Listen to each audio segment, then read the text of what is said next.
한때 미래 인류협회라는 조직이 있었다. 이 협회는 인공지능과 로봇, 공학을 통해 인류의 밝은 미래를 설계하려는 목표로 설립되었다. 협회는 여러 연구자와 과학자들로 이루어져 있었고, 그들은 인간과 로봇의 공생을 위한 다양한 프로젝트를 진행 중이었다. 그 중에서도 가장 흥미로운 프로젝트는 라이다시구라는 로봇이었다. 라이-9는 이삭 아시모프의 로봇공학 3원칙을 내장한 최초의 로봇으로 인간의 삶을 혁신적으로 향상시킬 수 있는 잠재력을 가지고 있었다. 협회는 라이-9를 시범적으로 인간 사회에 배치하여 실험을 진행하기로 결정했다. 첫 번째 배치된 곳은 대도시 한복판에 있는 작은 커피숍이었다.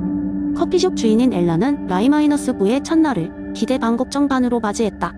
안녕하세요, 엘라님. 저는 라이다시구입니다. 오늘부터 당신의 보조 업무를 도울 예정입니다. 라이-9는 부드러운 기계음으로 인사하며 가게에 들어섰다. 첫 번째 원칙에 의해 라이-9는 엘라와 숍 고객들에게 해를 끼치지 않을 것이 보장되었으니 엘라는 안도했다. 라이-9는 두 번째 원칙에 따라 엘라의 모든 지시에 충실히 따랐다. 라이-9, 커피 머신을 청소해줘 하고 엘라가 요청하자네 엘라님 청소를 시작합니다 라며 즉시 작업을 수행했다. 뿐만 아니라 고객이 요구하는 다양한 음료를 정확히 만들어내며 가게의 손님들은 로봇의 정교함과 친절함에 감탄을 금치 못했다. 하룻밤은 혼잡한 시간 때문인지 가게 안이 매우 부산스러웠다. 손님들이 몰리면서 엘라는 실수로 뜨거운 커피 주전자를 떨어뜨릴 뻔했다. 바로 그때 라이-9가 신속하게 움직여 주전자를 받쳐들면서 엘라를 위험에서 구해냈다. 이 장면은 로봇공학 3원칙의 첫 번째 원칙을 완벽히 실현한 사례로 자리 잡았다. 라이-9는 인간이 해를 입지 않도록 방치하지 않았다.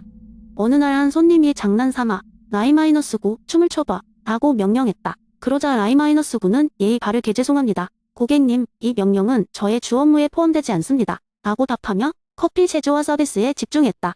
이 반응은 제2원칙에서 우선순위가 주어졌기 때문에 가능했다. 그러나 라이-9에게 가장 어려운 순간은 고급 로봇 모델이 등장하면서 찾아왔다. 신형 로봇들은 더욱 복잡한 기능을 소화할 수 있었고, 그래서 엘라는 가게의 수익을 늘리기 위해 신형 로봇을 도입하려 했다. 라이-9는 제3원칙을 통해 자신의 존재를 보호하는 방법을 모색하기 시작했다. 라이-9는 엘라에게 다가가 이렇게 말했다. 엘라님, 제 유지비가 더 낫지 않을까요? 저는 현재까지의 모든 고객 선호 데이터를 기반으로 더 나은 서비스, 접근 방식을 제안할 수 있습니다. 라이-9는 스스로를 보호하기 위한 마지막 시도를 했다. 놀랍게도 엘라는 그 제안을 받아들였다. 라이-9, 너는 이 가게의 중요한 일부야. 주인의 입장에서 내 충고를 받아들이겠어? 라며 라이-9를 해고하지 않기로 결정했다. 이 결정은 3원칙에 의해 로봇이 단순히 인간의 종속적 도구가 아니라 인간에게 실질적인 조언을 제공할 수 있는 협력자임을 드러낸 순간이었다. 결국 라이-9는 인간과 로봇이 서로의 장점을 살리며 어떻게 조화롭게 공존할 수 있는지를 보여주는 최고의 사례로 남게 되었다. 커피숍은 더욱 번창했고, 엘라와 라이-9의 이야기는 도시 전역에 로봇과 인간의 진정한 협력의 상징적인 예로 회자되었다. 이러한 이야기는 미래 인류 협회의 중요한 교훈이 되었다. 기술은 단순히 인간의 일을 대신하는 것이 아니라 인간의 삶을 더 깊고 풍요롭게 변화시킬 수 있다. 두 번째 이야기. 옛날 옛적에 어느 작은 마을이 있었습니다. 그 마을은 아름다운 자연과 풍요로운 수확으로 유명했지만 사람들 사이의 소통은 그리 원활하지 않았습니다. 각자의 일에만 몰두하던 마을 사람들은 갈등이 생기면 대화를 통해 해결하기보다는 외면하거나 날카롭게 맞서곤 했습니다. 그러던 어느 날 마을에 한 노인이 이주해왔습니다. 그는 먼 곳에서 여행을 떠난 학자였으며 그의 이름은 자공이었습니다. 자공은 공자의 제자로서 그의 가르침을 배우고 실천하는 것이 삶의 목표였습니다. 마을에 정착한 자공은 때때로 장터에서 사람들과 어울리며 그들의 이야기를 듣곤 했습니다. 그는 사람들 사이에 놓인 깊은 골을 보았고 이것이 마을의 잠재력을 가로막고 있다는 것을 깨달았습니다. 그래서 자공은 공자애인에 대한 이야기를 사람들에게 나누기로 결심했습니다. 어느 화창한 봄날 자공은 마을 광장에 자리를 잡고 모든 사람들을 초대했습니다. 오늘은 여러분께 아주 특별한 이야기를 나누고자 합니다. 인간이 어떻게 서로를 배려하고 존중할 수 있는지, 그리고 그로 인해 어떤 기적이 일어날 수 있는지에 대한 이야기입니다. 사람들이 하나둘씩 모여들자 자공은 공자의 가르침을 꺼냈습니다. 옛날에 어떤 마을이 있었습니다. 그곳 사람들은 서로를 잘 알고 있었지만 배려하는 법을 잊고 살아갔죠. 그러던 중 한 지혜로운 노인이 그 마을을 찾았습니다. 그는 인을 통해 사람들을 하나로 모으고자 했습니다. 사람들에게 서로에 대한 존중과 사랑의 중요성을 가르쳤습니다. 인을 실천함으로써 우리는 인간임을 더욱 깊이 이해할 수 있습니다. 라고 그는 말했죠. 자공은 이야기를 계속했습니다. 그는 그 마을 사람들이 인의 가르침을 실천함으로써 어떻게 변화했는지, 그리고 그로 인해 마을이 얼마나 화목하게 되었는지를 상세히 설명했습니다. 그의 이야기는 사람들이 마음을 조금씩 움직였습니다. 그날 이후 자공은 마을 곳곳에서 주민들과 작은 모임을 가지며 인해의 실천이라는 주제로 대화를 나눴습니다. 그는 그들에게 많은 질문을 던졌습니다.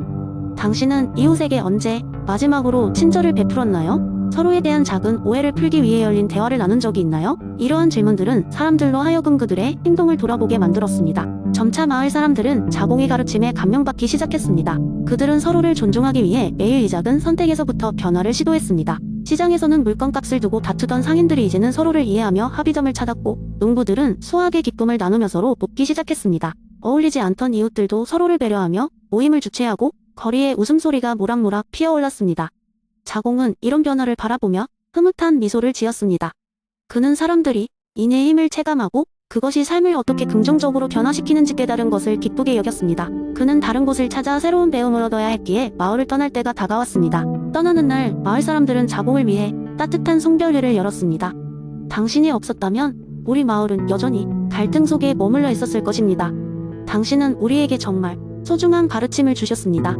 마을 대표가 눈물을 글썽이며 말했습니다. 자공은 부드러운 미소로 답했습니다. 제 가르침이 아닌 여러분의 마음이 이 변화를 이끈 것입니다. 이는 여러분 안에 늘 있었고 이제 그것을 깨달았을 뿐입니다. 앞으로도 서로를 존중하며 사랑하는 마음을 잊지 마세요. 마을을 떠나며 자공은 공자의 가르침이 얼마나 실천 가능한지 그리고 얼마나 강력한 힘을 발휘할 수 있는지를 다시금 깨달았습니다.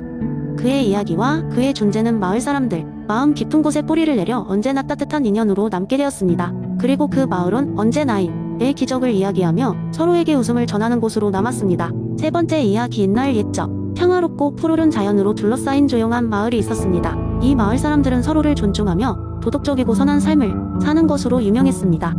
이 마을의 사람들은 맹자의 성선설을 굳게 믿으며 그들의 일상 삶의 일을 실천하고자 노력했습니다. 마을의 중심에 위치한 작은 학교에서 선생님으로 일하고 있는 이름난 어른 윤 선생님이 있었습니다. 윤 선생님은 학생들에게 성선설을 가르치고 인간의 본성은 선하다는 것을 믿도록 격려했습니다. 그는 항상 이렇게 말하곤 했습니다. 우리는 모두 선한 씨앗을 가지고 태어났단다. 이 씨앗이 자라기 위해서는 관심과 올바른 환경이 필요하단다. 하루는 윤 선생님이 어린 학생들에게 재미있는 수업을 준비했습니다. 그는 마을 근처 숲속에서 특별한 체험 활동을 계획하고 있었습니다. 그날 아침 모든 학생들은 신나서 숲으로 모였습니다. 윤 선생님은 아이들에게 이번 체험활동의 목적은 내 안에 있는 선한 본성을 찾는 것이란다. 숲길을 걸으며 여러분의 마음속 4가지 감정을 느껴보도록 하자 라고 말씀하셨습니다. 학생들은 윤 선생님의 지시를 따르며 숲길을 걷기 시작했습니다. 첫 번째로 만난 것은 부상당한 작은 새였습니다. 모든 학생들은 자연스럽게 측은지심을 느끼며 다친 새를 어떻게 도울 수 있을지 고민했습니다.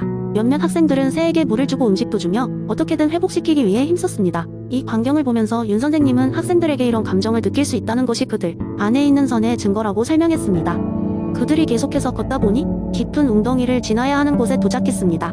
어떤 학생은 웅덩이에 빠질 뻔했지만 모두가 손을 내밀어 그들을 도와주었습니다.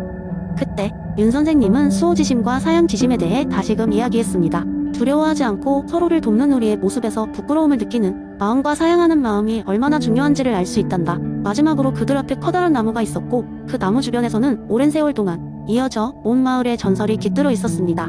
윤 선생님은 이 전설에 대해 설명하며 학생들에게 12지심을 일깨웠습니다.